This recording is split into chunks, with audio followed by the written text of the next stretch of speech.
One summer night in 1998, inside Zimbabwe's most secure museum, a solid gold trophy worth 50 million US dollars then vanished without a trace.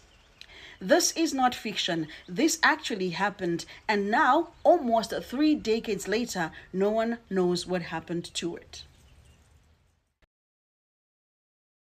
Some stories don't disappear, they're buried. Buried under time, under silence, under the comfort of yesteryear memories. But every so often, one of these stories resurfaces. A crime long solved but never truly understood. A mystery that refuses to stay quiet. A truth that history moved past too quickly. This is Buried Stories with Tracey, where forgotten cases, hidden events, and real-life mysteries are unearthed, examined, and told the way they deserve to be told. I'm Tracey, and tonight's story was never meant to stay buried. The gold trophy was 84 years old, 75% pure gold, and was nicknamed the 1,000 Guinea Trophy, and was valued at around the same price as Vincent van Gogh's Poppy Flowers painting, which was valued at 55 million US dollars at the time that it was stolen in 2010. It is yet to be recovered as well. Now, the majestic walls of the Natural History Museum of Zimbabwe, located in the Centenary Park in Bulawayo and built in 1962, house all the natural science collections, including many other items of national and global importance. Now, since it houses valuable research collections, it has been deemed one of the best museums in Southern Africa, thereby ranking fourth in size among the continent's museums. The museum is an impressive circular building with 9 public display galleries, a lecture hall with a seating capacity of 120 people, a cafeteria, and 8 research departments with substantial study collections. But to understand the stolen 1,000 Guinea trophy better, let us delve into history a little bit. In 1913, a revered farmer named L.T. Decho wanted to immortalize excellence in agriculture with a trophy fit for champions, so he suggested the idea of a gold trophy to his peers. 40 sponsors each donated 25 guineas, basically £1 and 1 shilling, and that is how the legendary nickname, the 1,000 Guinea Trophy, was born. Designed by then Rhodesia jeweler W.H. Beckler and cast in Birmingham, England, the trophy was a masterpiece crafted from 18-karat gold and weighing a staggering 175 ounces.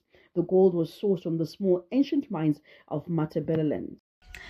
For decades, the 1,000 Guinea Trophy rested in a reportedly bulletproof glass cabinet, a true centerpiece of its time. On the top of the trophy stood Ceres, the golden goddess of agriculture, restraining a bull upon a granite boulder.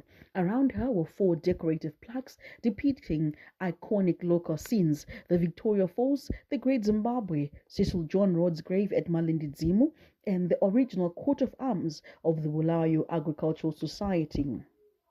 Now, throughout the course of its history, the security of the trophy was always a major concern, but as its value rose with the rising gold price, it became increasingly difficult to put a value on it for insurance purposes. Whereas initially the winners were allowed to keep the trophy for 9 months, later holders had to be content with their 10-centimeter high bronze replicas.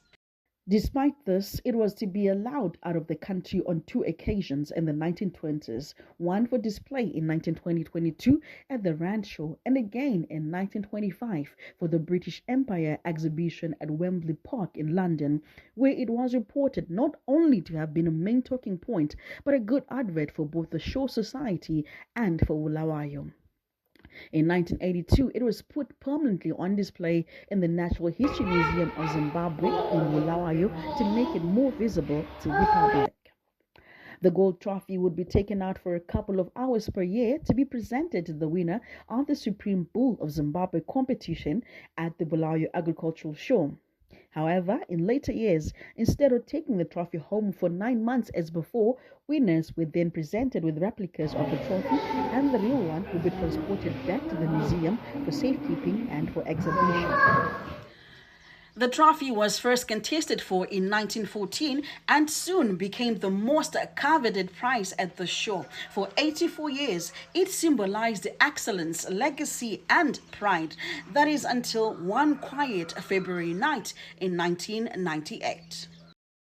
In the early morning hours of a summer night, the 18th of February 1998, a thief or thieves slipped into the museum and stole one of the country's most treasured and expensive artifacts, one deemed to have been worth 50 million US dollars then.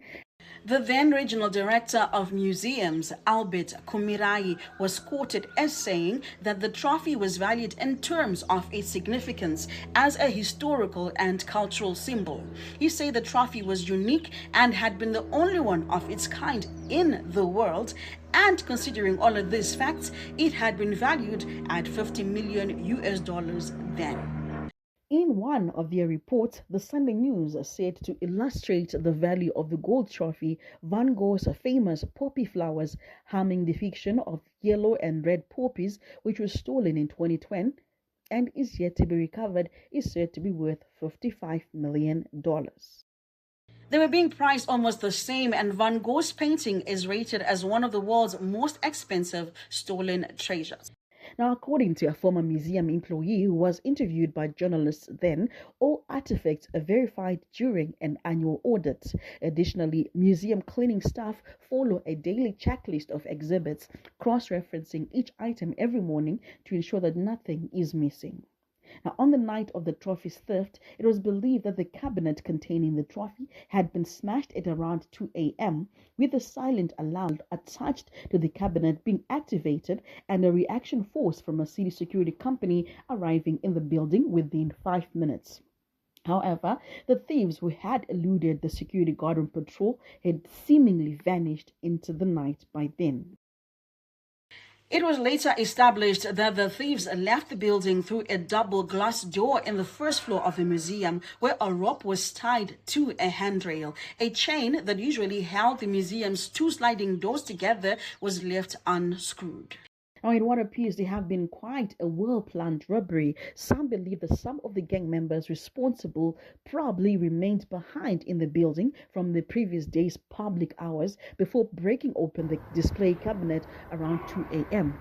Robs left trailing from a first-floor balcony suggest that they made good their escape that way, complete with a very large and heavy bag containing the trophy. 8 days later, however, according to newspaper reports, 6 men were arraigned before the courts charged with stealing the trophy. At the center of it was one family, Michael Kim Hansen, along with his 2 sons, Sebastian and Gerald. They went alone, and also charged were Brett Derek Bull, Marvin Charles Ismail, and Tremaine Paul Williams. 6 men, all accused of stealing one of Zimbabwe and also one of the world's most valuable historical artifacts. At that time, the state's case appeared airtight. Fingerprints reportedly matched those found at the scene. Witnesses confirmed the group had purchased robes identical to the ones believed to have been used in the theft just days before.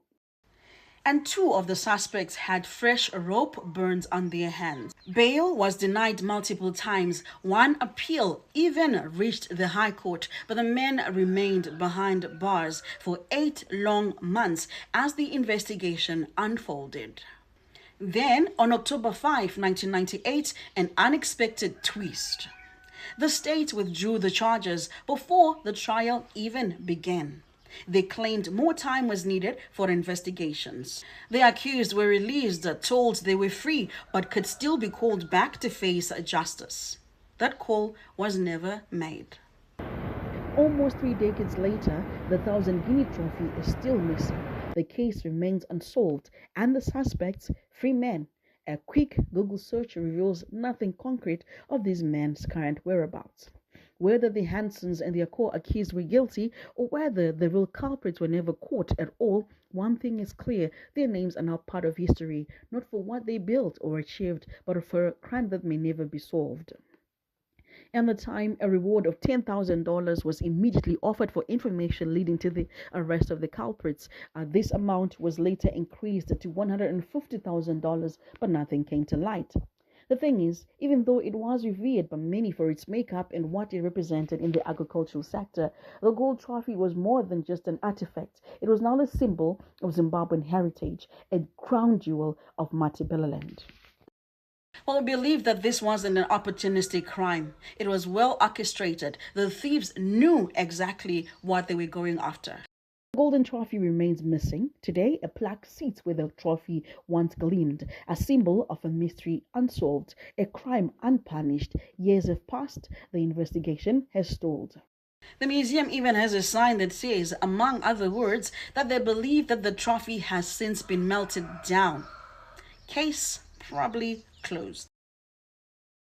But in the heart of most Zimbabweans, a silent question lingers. Will the gold trophy ever return, or will it forever remain a ghost?